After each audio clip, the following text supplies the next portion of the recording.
Well, we've moved indoors now into the lab area or the workshop area, the building trades program here at Tech. And joining me now from Marysville High School is Ryan Seeley. Ryan, welcome to the program. Thank you. So Ryan, you're a junior in the program. Are you specializing in something, or are you doing a little bit of everything in the program as well? We've been doing a little bit of everything. I haven't quite figured out what I like right now. I mean, I think everything's been kind of fun. So. But today you're going to demonstrate a little bit of the electrical work. How difficult has that been for you to learn? The electrical wasn't too bad. It's pretty easy. I mean, it's straightforward once they teach you what wire to use. And I see right here we've got the copper, the black, and the white. So I guess that's pretty elementary to be able to do that, right? Yeah. These are one of the easier ones right here. Have they had any of those jobs where you've had like multiple cables coming in, different colors and everything yet? Or? Yeah, I did a couple of those, and honestly, that's just a fly-by-as-you-go type thing. Ah, okay. Great. What are some of the skills that you need to have to be successful in this program? Some of the skills you need are like, you need to have at least, you have to be able to want to do this, and you have to have the ability to learn how to do it, you know. Do you have to have any special science or math skills as well, or? A lot of it's getting taught through the books and all that we do, so. Mm-hmm. Now, if one of your classmates came up to you and said, "Hey, Ryan, I know you go to Tech and all that. Is that something I could consider or should consider?" What would you tell them? How would you respond? I would definitely say yes to that, because when I came to Tech, not only did it help me succeed, but it brought my GPA up. It helped me with all my other classes. And honestly, I think it's worthwhile because you're learning something you could do in the future, you know? Yeah, and especially whether you're going to be doing this as a career or just working around the house once you get your own home. Right, exactly.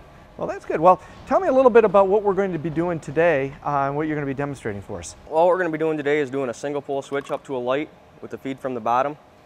And as you can see, I've already got the wire already in, so all I got to do is just strip the wires and hook them all up, and we should be ready to go. And this is what you typically find in most homes or garages, or something like that. Like a light switch, you know. Okay. All right. Well, go ahead and then start doing your work and describe to us what exactly you're working on. Right now, I'm stripping the wire so that we can connect it to where it needs to go. Now, I noticed too your wires are all out of the box. Yeah. And they're about the same. Like, how much extra wire do you usually have out? I usually have about 6 inches extra out. That way, if you make a mistake, you got a little bit of room to play. Okay. But it's not that hard to tuck those back in? No, it's real easy. Okay. What gauge wire are you using? Right now, we're using 14 gauge. Is that pretty standard for most home applications? Yes, except for in the bathroom where you'd use 12 gauge. Why was that? Because of the motor you may have for the blower and type of thing? Yeah, that way moisture doesn't affect it quite as easily. Okay, sure. All righty. Now I'm going to bend the wire so we can put it on the switch. Okay. Now you're going to use the kind where you have to do the screw, rather than the new ones where you can just kind of poke it straight in, right? Right. Okay. Well, you can do either, but the way we were taught it was to do that way, so it doesn't vibrate loose. Okay. Now you have the one you're working on right now has no insulation on that at all. Now that's considered your ground wire, right? Yeah. How important is having a good ground in every circuit? It's very important. That way if something does happen, it'll pop the circuit. And if you're around water, you know, it's not gonna zap you. Okay. And my guess is in a lot of the older homes, you may not have that third ground wire, right? Correct. Okay. Some of them are not there. Now, what's the purpose of putting the caps on? Just to make sure they don't come loose, so that way you got a good ground. Oh, okay. Then if this box right here for this light were a metal box, you would use the ground to ground the box out. Oh, okay. But since it's a plastic box, you don't really need it. Okay. Now, I noticed in the bottom one you have 2 sets of wires, where up here you only have the one. What's the difference? The difference is down here, this is your power source, and this is the one that feeds up to the light. So you hook this one to the top of the switch and this one to the bottom. Then you got your source up top. Oh, okay. Light. Now, for wiring a home, I mean, that's something you really have to know what you're doing to do it correctly, isn't it? Yes, correct. How dangerous can it be if you don't do it correctly?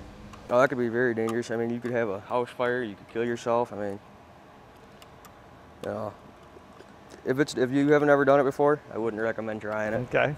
Now, when you graduate from the Tech Construction Trades program, and if you decide not to go on to college or further training, is there other training that you will have to take before you can become a licensed electrician? Definitely, yeah. There's In fact, if you want to become a licensed one, you have to pretty much take a class Okay. and have some on-the-job experience as an apprentice.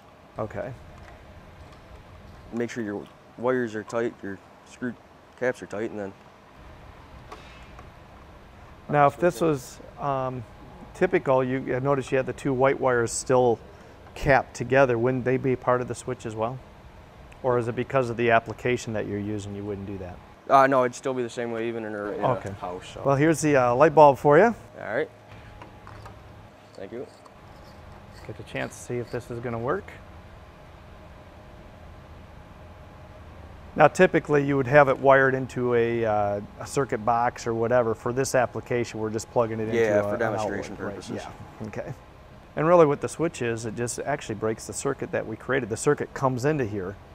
Correct. And then the switch actually opens it or closes it depending on if you want the light on or off. Correct. Okay. All right. It's also very important that when you do this, you make sure your power is disconnected at all times. Have you ever been jolted? Haven't been that unfortunate yet. Good. Well, that's good to hear.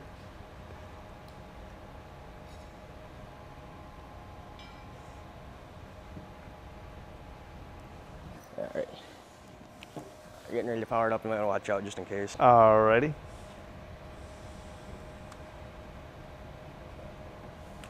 All right, now we're live, so. Let's see what happens. There we go. Good job. Simple as that. Very good. So whether you're going on to do this for a living or just want to learn these skills to be able to do fix things around the house, this is a good program to be in, isn't it? Yep, definitely. Very good. Well, Ryan, thanks for joining us. Really appreciate that and the demonstration, taking the time, and best of luck to you as you continue on to your senior year next year. Thank you very much. Great. Thank you, Ryan.